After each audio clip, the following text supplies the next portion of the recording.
இன்றைக்கி என்ன காணொளினா, பூமியின் அழிவு ஆரம்பம், மனித குலத்தின் அழிவு ஆரம்பம். என்னடா இப்படி சொல்லிட்டு இருக்கான் இன்றைக்கி பார்க்குறீங்களா? வெப்பம் அதிகரிக்குன்னு சொல்லி இந்த 2 வருஷத்துக்கு முன்னாடியே சொல்லி போன வருஷம் அதிகமாச்சு. அது நம்ம ஈரோடு இந்தியாவில் 2வது இடம். இந்த வெப்பம் இனி மேலும் வெயில் காலத்தில் இனி வர ஏப்ரல் மேலே ஜாஸ்தியாகும். வெப்பம் ஜாஸ்தியாகும் போது பனிப்பாறைகள் உருகும். இதெல்லாம் எல்லோரும் சொன்னது தான். நாம் ஏன் சிந்திக்கிறது இல்லைன்னா, நம்முடைய அன்றாடம் பார்த்தீங்கன்னா நம்ம சொத்து சேர்த்து போயிட்டே தான் இருக்கிறோம். நம்மளுடைய பரம்பரைக்கு வேணும், அதுக்கு வேணும், அதுக்கு வேணும் சேர்த்திக்கிட்டு தான் இருக்கிறோம். ஆனால் நம்ம இந்த பூமிக்கே அழிவு நெருங்கிருச்சு, மனித உயிர்களுக்கு அழிவு நெருங்கிருச்சு.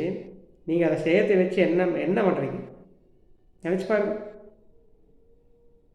நம்ம உயிர் இருந்தால் தான் நம்ம அதை அனுபவிக்க முடியும். நம்ம உயிர்களே இல்லாத போது என்ன பண்ண முடியும்? அதாவது இப்போ பக்கத்தில் நெருங்கிருச்சு. கடல் அலைகள் அதிகமாக வரும். அதே போல் தண்ணியினால் நிறைய ஆபத்து இருக்குது. உள்ளே இருக்கிற தீவில் இருக்கிற நாடுகள்லாம் மூழ்கிடு.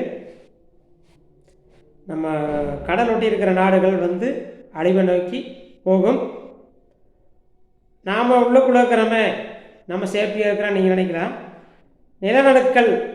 நிலநடுக்கம் வரும், எங்கே வேணால் வரும். இதே ஒரு சில நாட்டில் வறட்சியும் ஏற்படும் கண்டிப்பாக. ஏன்னா பருவகால மாற்றம் தான் காரணம். நம்ம என்ன பண்ணுறோம்? அணு உலைகள், நிலக்கரி, பெட்ரோல், டீசல் எரிக்கிறது. அந்த பூமியிலேருந்து நம்ம தோண்டி எடுத்து எல்லாம் வெளியே எரித்து நம்ம காற்றோட்டத்தில் கலந்து விட்டதுனால எல்லாமே இப்போ பருவநிலை மாறி போச்சு. மரங்கள் அளவுக்கு அதிகமாக வெட்டுறது முக்கியமான காரணம். இதெல்லாம் பண்ண விளைவு என்னென்னா, இப்போ நாமளே அழியக்கூடிய சூழ்நிலை நாமளே உருவாக்கிட்டோம். பெட்ரோல் டீசல் பதிலாக வேறு மாற்று ஏற்பாடு கண்டுபிடிக்கிறாங்க. ஆனால் அந்த கார்பரேட்காரங்க என்ன பண்ணுறாங்கன்னா, அவங்களுக்கு வருமானம் போயிருன்னு சொல்லி இதை வெளிவிடுறதில்லை. இயற்கை பாதுகாப்பாக வைக்கிறதுக்கு எந்த நாடுகளும் நம்ம ஸ்டெப் எடுக்கிறது கிடையாது. அதன் விளைவு தான் இப்போது இந்த பூமியின் அழிவுகள் நிறைய உருவாக்கக்கூடிய காலகட்டம் இது. மனித இனங்கள் நிறைய உயிர் சேதமாகும். கண்டிப்பாக நடந்தே தீரும். யாருனாலும் தடுக்க முடியாது. வேணால் நம்ம ஒன்று பண்ணலாம். எண்ணங்கள் சரியாக வச்சுட்டு எண்ணம் மனதால் அந்த இறைவனை பிரார்த்தித்து கொஞ்சம் வேணுது பார்க்கலாம். அது எந்த அளவுக்கு முடியும்னு சொல்ல முடியாது. எப்படி இவன் சொல்கிறான்னு நினைக்கலாம். நம்ம பெரிய ஞானியோ சாமியாரோ கிடையாது. நம்ம எண்ணங்கள் நிறையா பூட்டி வைக்கிறோம். இப்போ ஆசைகள், பேராசைகள், பெண் ஆசை, பொருளாசை, அத்தனைக்கும் நம்ம ஆசைப்படுறோம். அந்த காலகட்டத்தில் 100 வயசுக்கு மேலே வாழ்ந்தாங்க. அவங்களாம் எந்த பேராசையும் வைக்கல. இப்போ நம்ம 40-50 வருஷம் வாழ்கிறக்கே அளவுக்கு அதிகமான பேராசைகள் வச்சுட்டு எல்லாத்தையும் நம்ம நோக்கி போயிட்டுருக்குறோம். ஆனால் எதுவும் நிரந்தரம் கிடையாது. நம்ம உயிர்களே நிரந்தரம் கிடையாது, பூமி நிரந்தரம் கிடையாது. அந்த மாதிரி சூழ்நிலையில் நம்ம இயற்கையை பாதுகாக்கிறதுக்கு யாருமே விரும்புறது கிடையாது.